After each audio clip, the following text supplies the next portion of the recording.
بہر شبلی شیر حق دنیا کے کتوں سے بچا.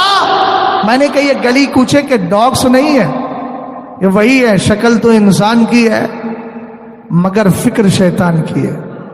اور جہاں پہنچے بولے وہ فلاں نے ایسا کہا ہے، وہ ڈاکٹر انجینئر ایسے کہہ رہا ہے. ہم نے کہا جائیں چولہے بہاڑ میں، یہ جو گھروں پہ بیٹھ کے کتابیں پڑھ لیتے ہیں یہی سارا ستیہ ناش کر رہے ہیں. انہوں نے کتابیں پڑھ لی دو چار، اب وہ سمجھتے ہیں کہ یہ سارے مولانا بے وقوف ہیں، انہوں نے 15 سال مدرسے میں لگائے، پتہ نہیں کیا کیا، خالی میچ کھیلے ہیں یا گھاس کھائی ہے یا گھاس چھیلی ہے، کیا کیا. ہمیں دیکھو ہم کاروبار بھی کر رہے ہیں اور اس کے ساتھ ہم جو ہے وہ دین کی باتیں بھی سیکھ گئے. ہم اتنی گہری گہری باتیں سیکھ گئے، ان کو کچھ پتا نہیں. ہم نے کہا میاں بڑی آسانی سے گمراہ ہو جاؤ گے، ٹینشن لینے کی ضرورت نہیں ہے. اگر دین کا کام اور دینی علم یوں ہی ہو جاتا تو پھر کوئی مسئلہ ہی نہیں تھا. ارے بھائی پنچر جوڑنے کے لیے پنچر جوڑنے والے استاد سے سیکھنا پڑتا ہے، تو دین سمجھنے کے لیے دین کے استاد کو بھی تو لانا پڑے گا. اب گھروں میں بیٹھ کے اگر ہر آدمی مفتی بن جائے تو بھیا پھر تو کوئی مسئلہ ہی نہیں ہے. مدرسے بند کروا دیجیے اور آپ بھی بیٹھ کر کے مفتی بن جائیے. دارالفتہ کی کوئی ضرورت ہی نہیں ہے، نہ کچھ سمجھنے کی ضرورت ہے. اعلیٰ حضرت کی کتابیں پڑھیے تب سمجھ میں آئے گا. جب کہا تھا نا اسر والوں نے کہا تھا جو کل تک اعلیٰ حضرت تاج الشریعہ کے نام سے کھاتے تھے آج بہک گئے ہیں، اور اعلیٰ حضرت کا رسالہ اعتقاد الاحباب فی الجمیل والمصطفیٰ والآل والاصحاب سے آدھا آدھا بیان کر کے اور اس طریقے سے رافضیت کی طرف جا رہے ہیں. چونکہ ایرانی پیسہ لگ رہا ہے ادھر بھی پہنچنے لگا ہے، مگر یاد رکھنا ابھی تاج الشریعہ کے سچے چاہنے والے غلام باقی ہیں. تیرے گھر کے قریب جا کر ہی تیرے ناکو چڑے چبانے کے لیے کافی ہے. ابے ظالم تو کہتا ہے اعلیٰ حضرت نے کہا. ہم نے کہا اعلیٰ حضرت نے کیا کہا؟ بولے ہمارا امیر معاویہ سے کا رشتہ. میں نے کہا کمینے کم سے کم پوری بات تو بیان کر. اعلیٰ حضرت نے آگے یہ بھی تو کہا ہے کہ ہم نبی کی طرفداری میں امیر معاویہ کی تعظیم و تکریم کرتے ہیں، اس لیے آدھا بیان مت کر. چونکہ ابھی تاج الشریعہ کے غلام زندہ ہے جو تیرے ناپاک ارادوں کو اور تیرے مکروہ چہرے سے پردہ ہٹا کر کے تیری بھیانک صورت دکھاتے نظر آئے. سمجھ گئے؟ ڈھول بجے گا تیرا، ڈھول مرے گا تب ڈھول بجے گا. ڈھول بجوانا، موت آ جائے تو موت سے پہلے وصیت کر کے جانا بجاؤ ڈھول، جب مر جاؤں تو ڈھول بجانا. لوگ کہیں کیوں؟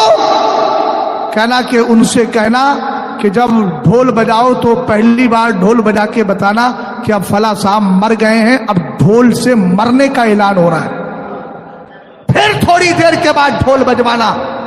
بولے اب کیا؟ بولے اب حضرت کو غسل دینے کے لیے لے کر کے جا رہے ہیں. پھر ڈھول بجوانا، اعلان ہے نا، بھائی ڈھول بجوانا اور کہنا کہ اب. بولے اب کیوں ڈھول بج رہا ہے؟ بولے اب حضرت کی نماز جنازہ ہونا ہے. بولے اس کے بعد پھر ڈھول بجوانا. بولے اب کیوں؟ بولے اب حضرت کو قبر میں اتارا جانا ہے. پھر ڈھول بجوانا. کہنا اب کیوں؟ کہ اب حضرت بالکل اندر چلے گئے ہیں اور قبر بند ہو گئی، اب آپ لوگ گھر جا سکتے ہیں. کیا دین کو تماشا بنا کے رکھا ہے اس قوم نے. 10 دن ڈھول بجانا. ہم نے کہا ہمیں معلوم ہے تو کہاں جا کے بیٹھنے والا ہے.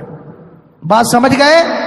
اعلیٰ حضرت کی آدھی بات بیان کر کے اگر کوئی کتنے ہی بڑے پیر اور ولی کا بیٹا کیوں نہ ہو، یاد رکھنا ہم بیٹا نہیں دیکھتے.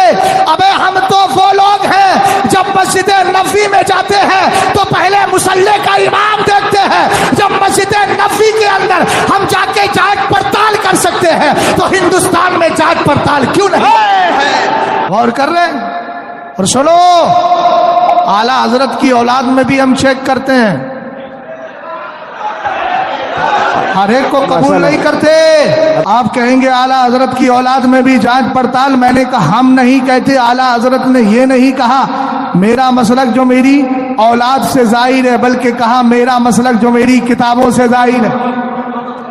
اور جب اعلیٰ حضرت نے کہہ دیا کہ میرا مسلک جو میری کتابوں سے ظاہر ہے، تو اگر اعلیٰ حضرت کی کتابوں پہ عمل کرنے والا اپنے وقت کا مولانا حامد رضا خان ہوگا تو ہم حامد رضا خان نہیں حجت الاسلام کے نام سے یاد کریں گے، اگر عمل کرنے والا مصطفیٰ رضا خان ہوگا تو مفتی اعظم کے لقب سے یاد کریں گے، اگر عمل کرنے والا ابراہیم رضا خان ہوگا تو مفسر اعظم کے لقب سے یاد کریں گے، اگر عمل کرنے والا اختر رضا خان ہوگا تو ہم تاج الشریعہ کے لقب سے یاد کریں گے، اور اگر عمل کرنے والا اسجد رضا خان ہوگا تو قاضی ہندوستان اور قائد ملت کے نام سے یاد کریں گے، اور اگر اعلیٰ حضرت کے مسلک پر چلنے والا اپنے وقت کا ضیاء المصطفیٰ ہوگا تو محدث کبیر کے نام سے، اور اگر مسلک پر عمل کرنے والا مولانا حشمت علی لکھنوی ثم پیلی بھیتی ہوگے تو ہم ان کو مولانا حشمت علی نہیں حضور شیر بچے اہل سنت کے نام سے یاد۔ اور سنو، اگر عمل کرنے والے اپنے وقت کے مولانا مشاہد رضا صاحب ہوں گے تو ہم ان کو مشاہد ملت کے نام سے یاد کریں گے، اس لیے کہ ہم جانتے ہیں اپنوں کو کیسے نکالا جاتا ہے، ہمیں نکالنا بھی آتا ہے اور اپنوں کو بچانا بھی آتا ہے۔